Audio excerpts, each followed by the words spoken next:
How you doing? How you feeling? How is business for you?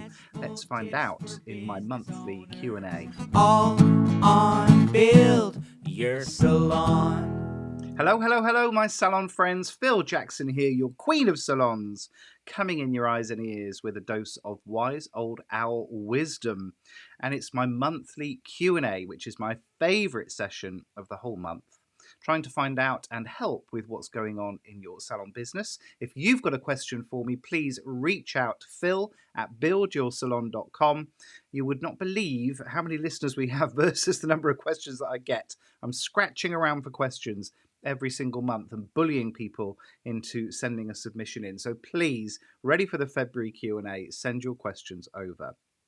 Now today, it's a bit of a different one because actually I've given over the entire episode to one question or one letter that I've received. And that's because there's so much in this letter that I think we're going to find interesting and that we can help with.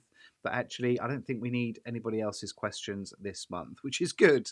But the few people that I'm not going to get to this month, I will promise to get to your questions in February. So I've had this letter. I'm calling the lady Leah because it was submitted as an anonymous letter. But when I'm talking to someone, I like to put a name to that letter. So listen to Leah's letter. I'm going to read it out and then let's see if we can unpack things and help her at all.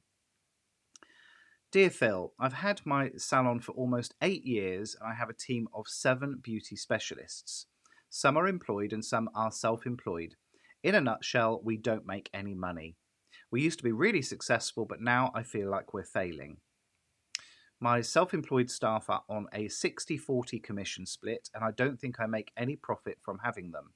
I have weekly meetings with them, but they never back me with offers, they don't retail, and don't feel like part of the team.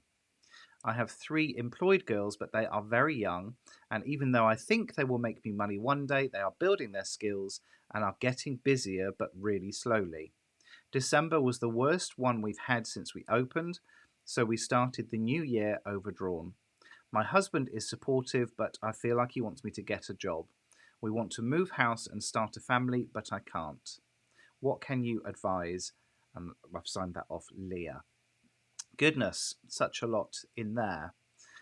The first thing I want you to realise, Leah, is to understand and recognise how far you've come, how successful you actually are. No matter what your current circumstances are, you've managed to steer your salon business over, was it 7 years? 8 years. You've been running your beauty business. So you've managed to steer that all the way through COVID, through last year's cost of living crisis, and through, as you've recognised, a terrible, terrible December. What you need to understand is that business people and entrepreneurs fail all the time.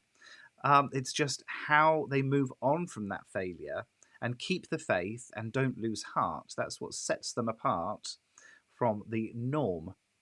So you've been incredibly successful, and I wouldn't wish the last few years on any business owner, particularly around COVID and lockdown. That came as a bolt from the blue. We couldn't have prepared for it. We couldn't have put contingencies in place because nobody was expecting it. And you've navigated that. So well done. And I hope you do have a sense of pride around how far you've come and how you've built a business and how you're providing a living for a team of 8. But there are some things there, some quite fundamental things that I think need to be addressed. And the first are these self-employed staff, team members. They are not employees. Self-employed means they're not yours. They're not yours to manage. They're not yours to have weekly meetings with and try and get them to retail and take part in offers. That's really none of your business because it's their business. And I think you're treading actually quite a dangerous line. I'm assuming that you're here in the UK. There's a couple of things that you say, a couple of phrases that you use that make me think that you're here in the UK. And 60-40, that 60-40 commission split, is the industry norm. And an industry norm, I think, is bloody dangerous ground because it's that accepted, received wisdom that this is the way that things ought to be done. And that doesn't mean it's going to work in every business. It may not be working for you. So 60-40 might just be something that is not tenable for you. It's also very, very dodgy ground as far as His Majesty's Revenue and Customs are concerned, because there are a number of tests that Revenue and Customs can impose on your business to examine whether an employee is actually an employee and not a self-employed team member.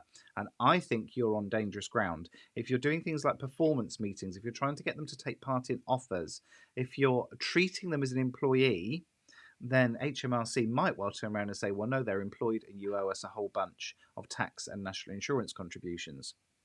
So I think if you're going to have self-employed team members, please have a look at going flat rate. So they pay you for a chair or for a room on a half day or per day, or you could do a weekly deal if you wanted to. But it means that you've got solid, reliable income coming from that self-employed person, and then leave them to get on with it. If you can't, don't do it.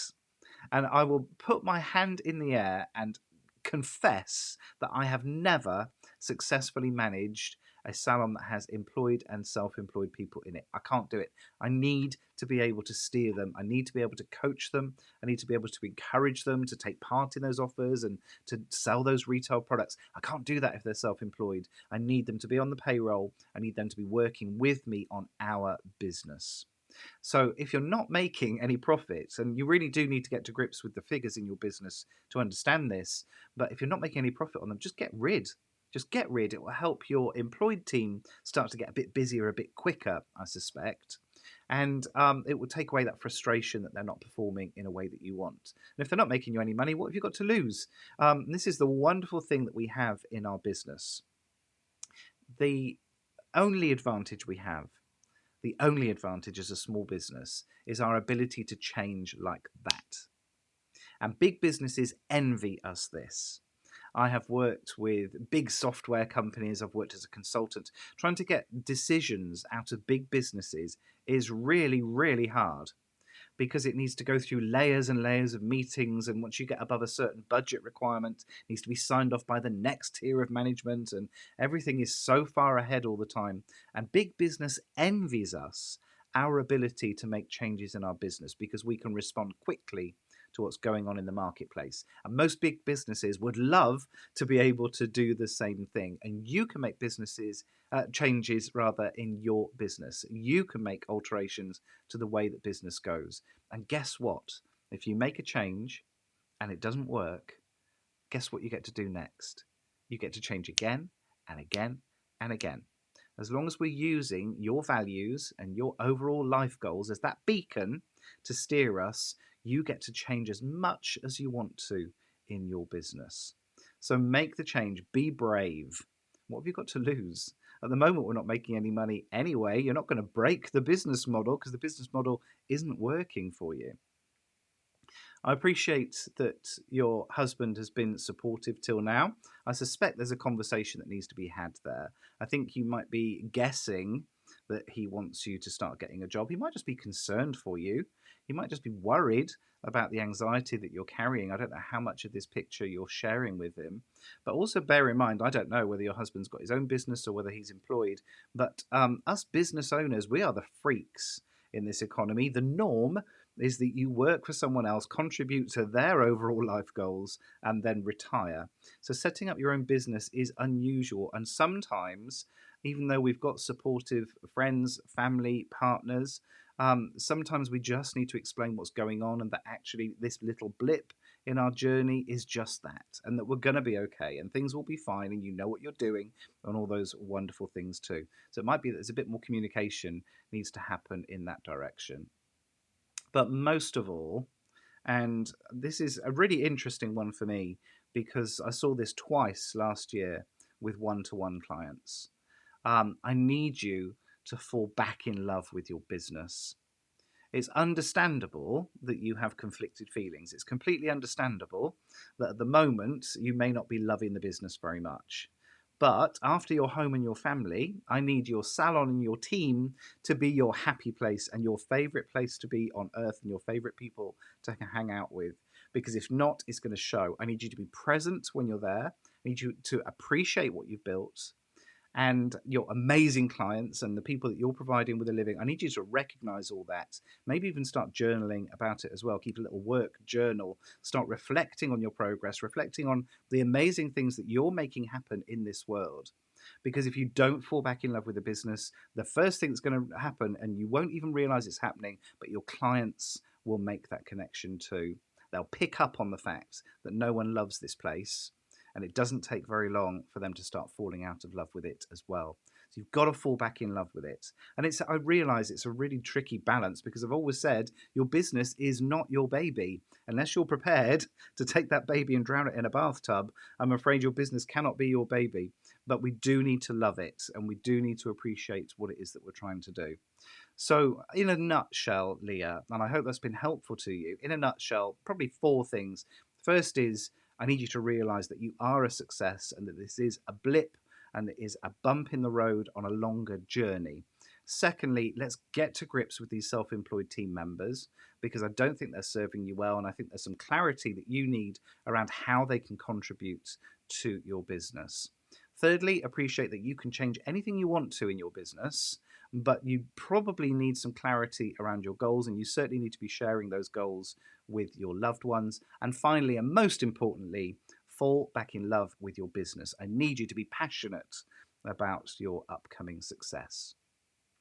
So I hope that's been helpful to you, Leah, and I hope it's been useful and interesting to everyone else who's listening. Numbers are on the up again, so I'm very excited about the podcast for 2024. If you have a question for me, please reach out, phil@buildyoursalon.com. I love hearing from my salon owner friends. Even if you haven't got a question, let's just have a little chat and see what's going on with you.